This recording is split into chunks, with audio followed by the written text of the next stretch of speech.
गृह मंत्रालय ने आपदा प्रबंधन अधिनियम के अंतर्गत इंटर मिनिस्टीरियल सेंट्रल टीम्स का गठन किया था, जिन्होंने अलग अलग राज्यों और जिलों में पहुंचकर अपना कार्य प्रारंभ कर दिया है। आज मैं आपके साथ गुजरात में जो 2 टीम्स अहमदाबाद और सूरत गई हैं, उनका फीडबैक साझा करूंगी। सूरत में आईएमसीटी ने पाया कि प्रशासन आधुनिक तकनीकों का उपयोग करके केसेस की पहचान और ट्रैकिंग कर रही है। प्राइवेट और सरकारी अस्पतालों और शहरी स्वास्थ्य केंद्रों का data, door to door survey, active surveillance, Gemini mobile app इत्यादि का डेटा जीआईएस मैप पर प्लॉट करके इसकी डिटेल्ड एनालिसिस कर रही है, जिससे कि आगे की कार्यवाही तय कर सके। आईएमसीटी ने पाया कि प्रशासन एक्सटेंसिव टेस्टिंग कर रही है, जिससे कि कोविड प्लस केसेस की पहचान आरंभिक चरण ही में हो जाए। सूरत नगर निगम का वॉर रूम और एक स्पेशल टीम ऑफ डॉक्टर्स इसी काम में जुटे हुए हैं। आईएमसीटी ने hospitals, containment zones, testing facilities इत्यादि का भी दौरा किया। उन्होंने पाया कि अधिकांशतः लॉकडाउन के नियमों का पालन हो रहा है।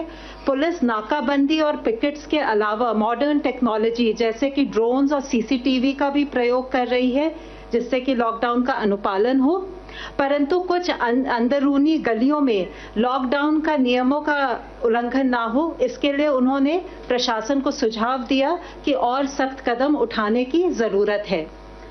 सूरत में प्रवासी श्रमिकों के लिए प्रशासन, एनजीओज और इंडस्ट्रीज ने मिलकर फूड पैकेट्स और राशन किट्स का इंतजाम किया है।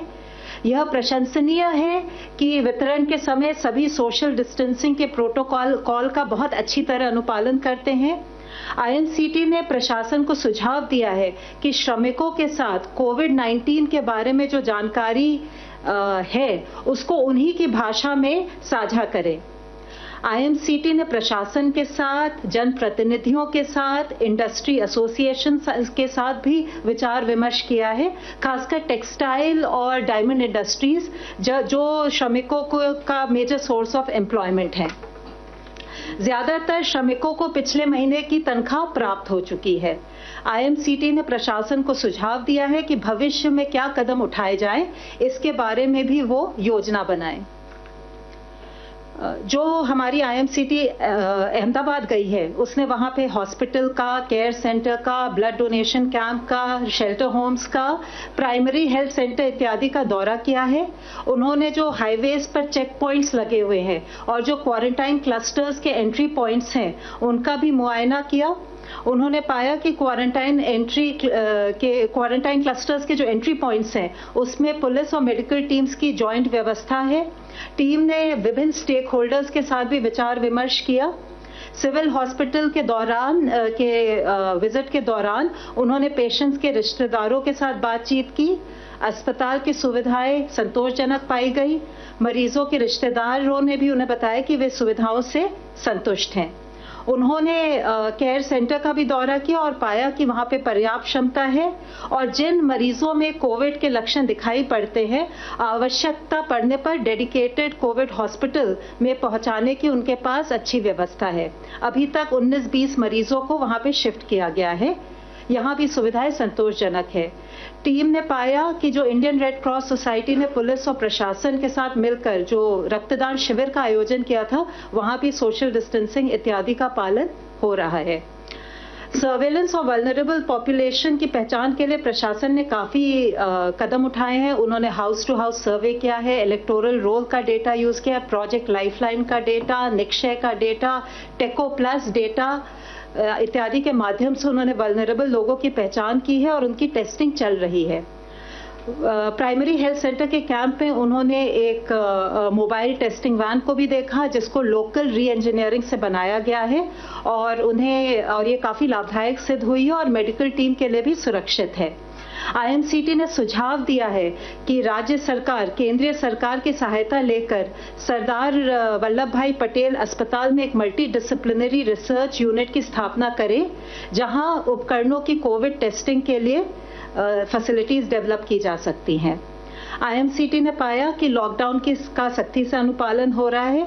पुलिस ने काफ़ी इनोवेटिव सॉल्यूशंस यूज़ किए हैं, जैसे कि ड्रोन्स, और जिससे कि सोशल डिस्टेंसिंग का उल्लंघन ना हो। उन्होंने काथवाड़ा और नरोड़ा के शेल्टर होम्स का दौरा किया। चूँकि प्रशासन ने करीब ऐसे 33 शेल्टर होम्स बनाए हैं, उन्होंने ये भी सुझाव दिया कि जितने जो श्रमिक हैं उनको इस तरह 33 शेल्टर होम्स में बांटा जाए जिससे कि सोशल डिस्टेंसिंग अधिकतम हो पाए। यहाँ सारे शेल्टर होम्स में सुविधाएं अच्छी उपलब्ध थी और योगा और अन्य एंटरटेनमेंट की भी सुविधाएं थी। एक अनूठा उन्होंने प्रयोग पाया अहमदाबाद में, जो ग्रामीण एरिया है वहाँ हर ग्राम पंचायत में एक ग्राम योद्धा समिति का गठन किया गया है।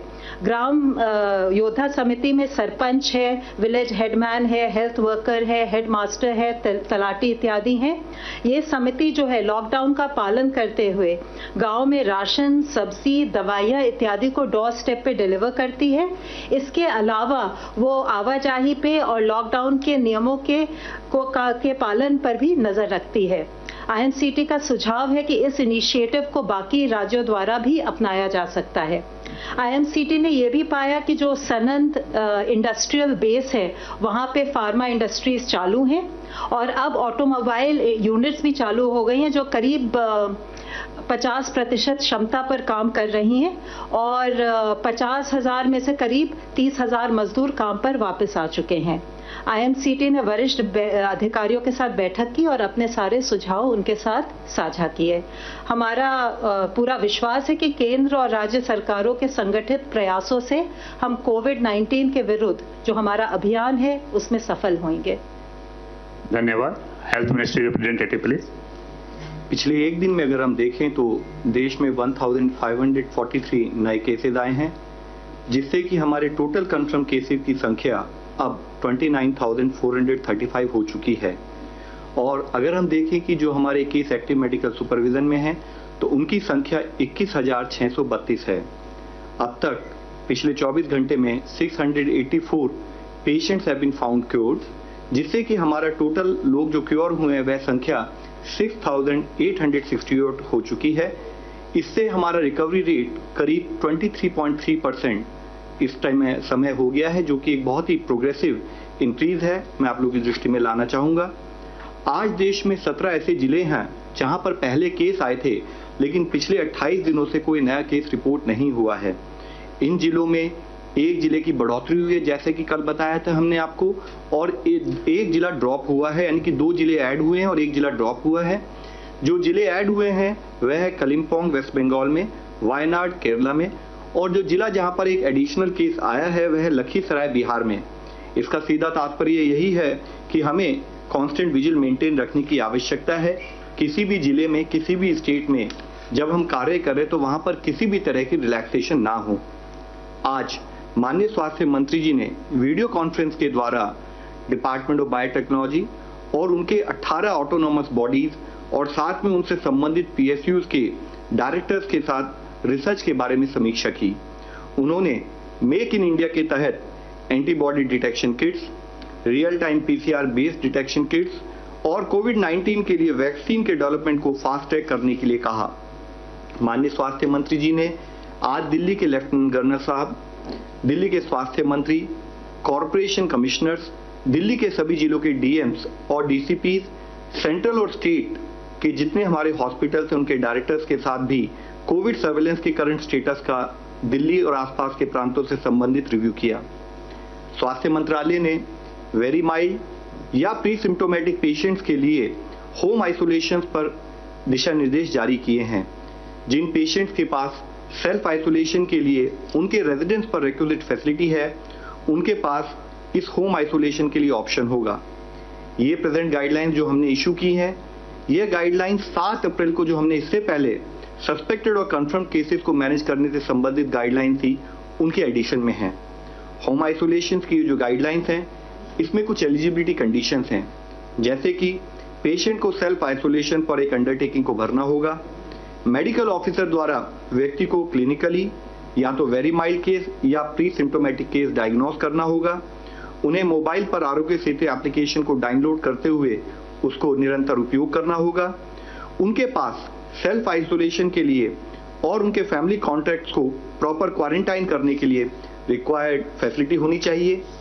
24/7 बेसिस पर देखभाल करने के लिए उनके पास एक केयर गिवर अवेलेबल होना चाहिए और केयर गिवर और हॉस्पिटल के बीच में एक प्रॉपर कम्युनिकेशन लिंक स्टैब्लिश होना चाहिए। केयर गिवर और उनके जितने भी क्लोज कॉन्टैक्ट हैं उनको हाइड्रोक्सिल क्लोरोक्विन प्रोफाइलैक्सिस के रूप में लेना होगा।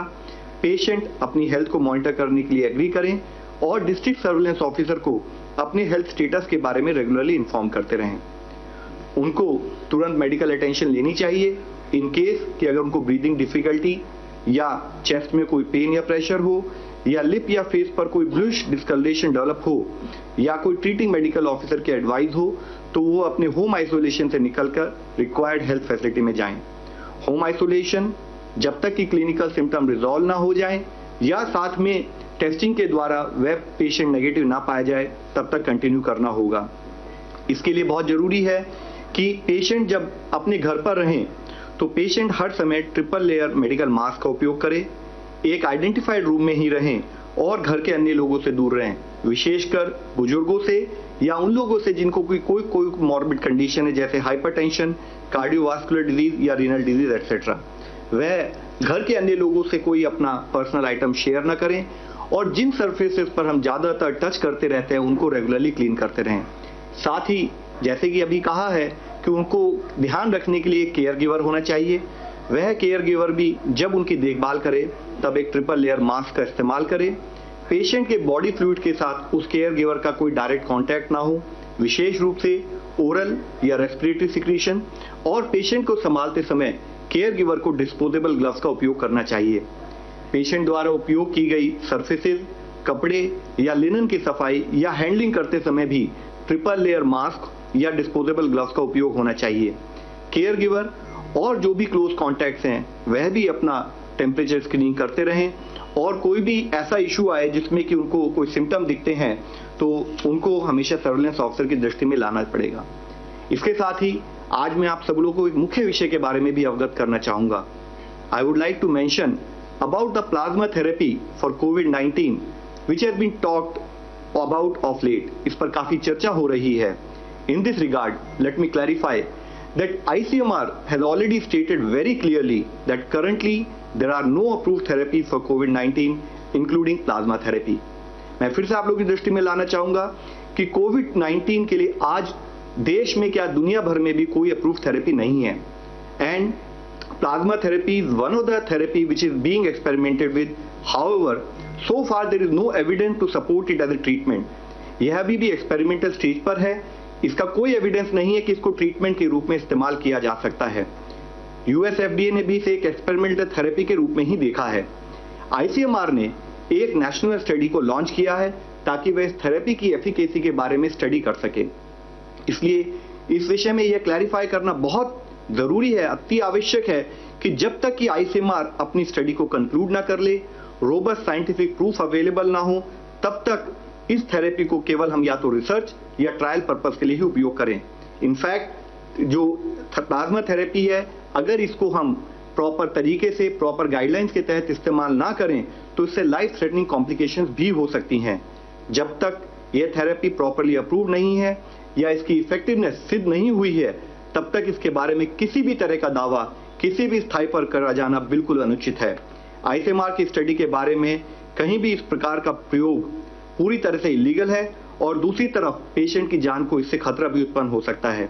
इस संबंध में ICMR ने डिटेल्ड गाइडलाइंस पहले से ही जारी भी की हुई हैं। साथ ही मैं आप लोगों की दृष्टि में एक पॉजिटिव न्यूज ये भी लाना चाहूंगा कि अगर हम दुनिया के 20 देश जहां पर कि अब तक मैक्सिमम केसेस WHO के रिकॉर्ड के हिसाब से अभी तक आए हैं, उनको अगर हम नोट करें तो उनकी पॉपुलेशन, उनकी जनसंख्या करीब हमारे देश की जनसंख्या के बराबर होती है। मैं ये कहना चाहूंगा कि हमारे देश की जनसंख्या इतनी ज्यादा है कि हम कई देशों के समान हमारे देशों की जनसंख्या है। और कल का अगर हम WHO का डेटा देखें तो हम पाते हैं कि अगर हम उन 20 देशों में आए हुए कंफर्म केसेस की संख्या लें और अपने देश की कंफर्म केसेस की संख्या लें तो हम पाते हैं कि इंडिया में उन देशों के मुकाबले 1/84, यानी कि उन देशों में इंडिया में जितने केसेस रिपोर्ट हुए हैं उससे 84 गुना ज्यादा केसेस रिपोर्ट हुए हैं। इसी तरह से अगर हम डेथ की संख्या भी देखें तो हम पाते हैं कि इन 20 देशों में जितनी डेथ रिपोर्ट हुई हैं उससे इंडिया में 1/200 टाइम्स, यानी कि उन देशों में इंडिया में जितनी डेथ रिपोर्ट हुई हैं उससे 200 गुना डेथ ज्यादा रिपोर्ट हुई हैं। यूं तो ये हम सबको पता है कि हमारे लिए, देश के लिए हर केस, हर डेथ दुखद है, लेकिन फिर भी अगर हम दूसरे देशों के कंपैरिजन में कुछ अच्छा कर पा रहे हैं तो उसके पीछे मुख्य एफर्ट देश के लेवल पर की गई प्रोएक्टिव, प्रीएम्प्टिव और ग्रेडेड अप्रोच है, और देश का हर लेवल पर जो सिपाही के रूप में हमारे स्टेट के साथ जो कोऑर्डिनेशन रहा है वह एक बहुत एफर्ट है। और उससे भी सबसे ज्यादा धन्यवाद के पात्र हैं हमारे देश के वो नागरिक जो लॉकडाउन को स्ट्रिक्टली फॉलो कर रहे हैं, और वह फ्रंटलाइन वर्कर्स जो अपनी जान जोखिम में डालकर लोगों की देखभाल कर रहे हैं। लेकिन हमें ध्यान रखने की जरूरत है कि हमें अपनी जो भी रिलेटिव बेटर परफॉर्मेंस है उसको मेंटेन रखना है, क्योंकि हमारे लिए आवश्यक है कि हम प्रतिदिन एक बैटल लड़ रहे हैं, प्रतिदिन एक लड़ाई लड़ रहे हैं। हमें किसी भी समय में रिलैक्स होने का कोई स्कोप नहीं है। हमारे रिस्पॉन्स में कहीं पर भी कोई ढिलाई ना आए। हम इसी मोमेंटम के साथ, इसी कॉन्फिडेंस के साथ अपने इस प्रयत्न में लगे रहें। देश का हर नागरिक सपोर्ट दे ताकि हम इस बीमारी से निजात पा सकें। धन्यवाद।